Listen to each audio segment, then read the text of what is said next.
자, 신약성경 228페이지 사도행전 23장 11절에서 13절까지의 말씀입니다. 신약성경 228페이지 사도행전 23장 11절로 13절까지의 말씀. 자, 우리 11절부터 13절까지 같이 읽어가겠습니다. 시작. 그날 밤에 주께서 바울 곁에 서서 이르시되 담대하라. 네가 예루살렘에서 나의 일을 증언한 것 같이 로마에서도 증언하여야 하리라 하시니라. 날이 새매 유대인들이 당을 지어 맹세하되 바울을 죽이기 전에는 먹지도 아니하고 마시지도 아니하겠다 하고 이같이 동맹한 자가 40여 명이더라. 하나님의 말씀입니다. 아멘.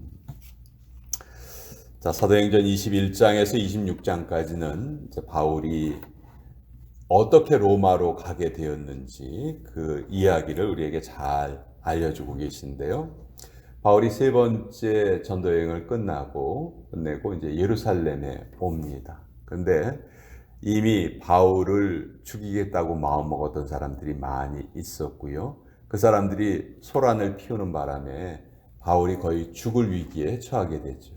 그렇지만 하나님께서는 바울에게 맡기신 사명이 있기 때문에 바울의 목숨을 보존하여 주시는데, 천부장이, 당시 예루살렘에 있던 로마의 천부장이 그 소동 소리를 듣게 하시고 듣자마자 또 그 자리에 오게 하셔서 천부장이 바울의 목숨을 구합니다.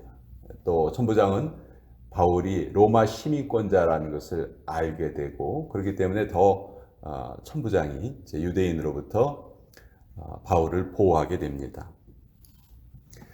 이 천부장은 도대체 왜 이런 소란이 생겼는지 알고 싶었어요. 그래서 유대인들에게 너희가 공회를 소집해라. 공회를 소집해서 도대체 무슨 일인지 나에게 알게 하라. 그렇게 이제 명령을 내립니다.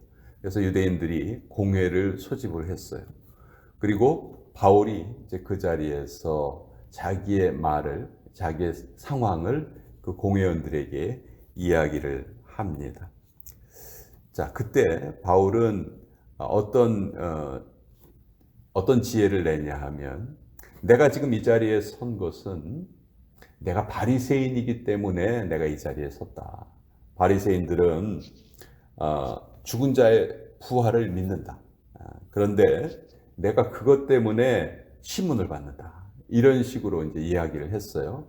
그랬더니 이제 공회원 사이에서 다툼이 일어납니다. 왜냐하면 그 공회라는 게 오늘날로 치면은 뭐 국회의원들 같은 사람들인데, 그 중에는 바리새인들도 있었고 사두개인들도 있었거든요. 근데 바리새인과 사두개인들은 서로 믿는 게 정반대였어요. 바리새인들은 부활도 있다, 천사도 있다, 그렇게 믿었는데 사두개인들은 반면에 아주 현실적인 사람들이었습니다. 죽으면 다 끝이다. 부활도 없고 천사도 없고 그저 이 현실만이 전부다. 그렇게 생각하는 사람들이었어요. 그러니까 바울이 한 이 말로 인해서 공회 안에 이제 소동이 벌어집니다. 천부장은 도대체 바울이 왜 이렇게 두드려 맞는가 그렇게 생각을 하고 공회를 열어서 그 진상을 알고 싶었는데, 공회가 또 아주 난장판이 돼버린 거예요. 공회가 소란스럽게 되니까 다시 천부장은 바울의 신병을 보호하게 됩니다. 그리고 그날 밤에 이제 오늘 우리가 읽은 이 말씀을 하나님께서 바울에게 들려주시는데요. 11절에 그날 밤에 주께서 바울 곁에 서서 이르시되 담대하라. 내가 예루살렘에서 나의 일을 증언한 것 같이 로마에서도 증언하여야 하리라. 사실 이때의 상황은 바울에게는 너무너무 좀 절망스러운 상황이었어요. 자기가 하고자 하는 말을 제대로 전하지도 못했고, 그 다음 구절에 우리가 보겠지만 내가 바울을 죽이기 전에는 먹지도 마시지도 않겠다, 이렇게 결심한 유대인들이 40여 명 정도가 되었다. 그러니까 정말 그 마음이 좀 낙심할 만한 그런 상황이죠. 낙심할 대로 낙심하는 상황이고, 동족들에게 두드려 맞기도 하고, 뭐 너무너무 힘든 상황이죠. 그런데 주님이 바로 그 순간에 찾아오신 거예요. 우리도 인생을 살다 보면 참 힘들고 어려운 때를 맞이하게 되는데요. 그 실패가 늘 또 다른 시작이 됩니다. 특히 믿음을 가진 사람들에게는 그 실패로 인해서 넘어지고 거기서 주저하는 것이 아니고 거기서 하나님께서 다시 일으켜 주시는 것을 우리가 깨닫게 되는데, 이때 바울이 아주 깊은 깨달음을 다시 한번 얻게 됩니다. 아, 나는 혼자가 아니구나. 그날 밤에 주님께서 바울을 찾아오셔서 옆에서 이렇게 말씀하시는 거예요. 담대하라. 내가 예루살렘에서 나의 일을 증언하는 것 같이 로마에서도 증언하여야 하리라. 너의 삶은 여기서가 끝이 아니다. 너에게는 또 다른 사명이 있다. 너는 로마로 가게 될 것이다. 그리고 로마에서도 복음을 전해야 될 것이다. 그런데 여기 전제 조건이 하나 있어요. 예루살렘에서 나의 일을 증언한 것 같이. 지금 예루살렘에서 바울이 받는 대접은 정말 바울이 기대한 것과 달랐죠. 너무너무 힘들고 어렵고 고난이 같이 뒤따르고 있어요. 그렇지만 주님께서는 바울에게 로마에서도 똑같은 고난이 있을 것이다. 그렇지만 그 고난에 결코 굴복하지 말아라.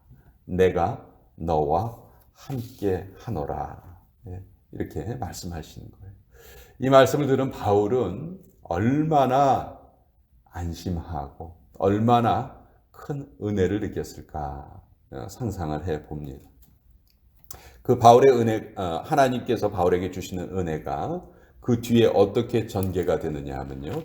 지금 바울을 죽이기로 결심한 사람들이 많이 있잖아요.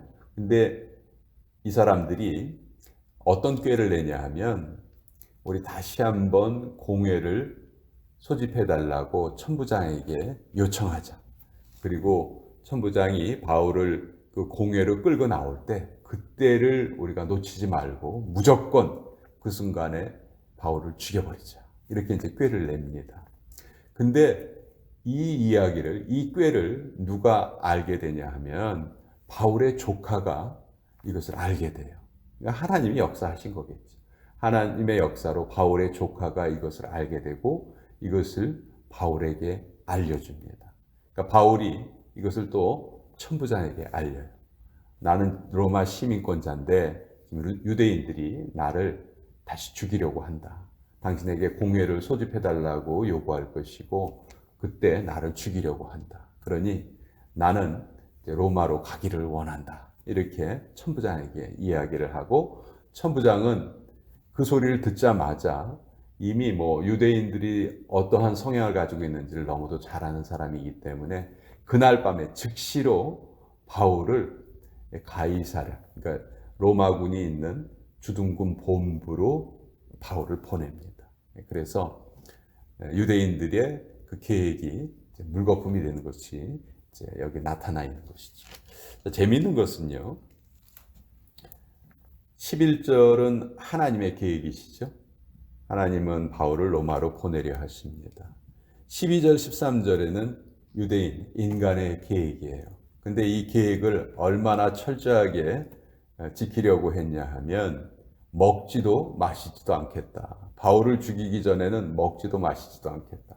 아마 인간이 할 수 있는 결단 중에서 가장 어떤 면에서는 강한 결단일 거예요. 그렇죠? 먹지도 마시지도 않겠다는 것은 목숨을 걸고 하겠다는 그런 뜻이거든요. 그러나 아무리 인간이 제 아무리 최선을 다한다 할지라도 하나님의 계획을 막을 수는 없다는 것이죠. 그것이 오늘 이 본문을 통해서도 우리에게 잘 알려집니다. 우리가 가는 인생길, 우리가 어떤 계획을 세운다 할지라도 그것이 하나님의 뜻에 맞는다면 이루어질 것이지만 그렇지 않다면 하나님께서 계속해서 그것을 고쳐주시고 차단하시고 또 가장 힘들고 어려운 순간에 우리를 찾아오셔서 우리를 격려해 주시는 그런 좋으신 하나님이시다. 우리가 믿고 따르는 하나님이 바로 이런 하나님이시다 하는 것을 오늘 말씀을 통해서 우리 다시 한번 깨닫게 됩니다. 그래서 고난이 분명히 있지만 하나님께서는 이 고난을 이길 수 있는 힘을 우리에게 계속 공급해 주신다. 그것을 잊지 말고 그것을 믿고 또 오늘의 삶을 살아가자. 오늘 이 말씀을 여러분과 같이 나누어 보았습니다.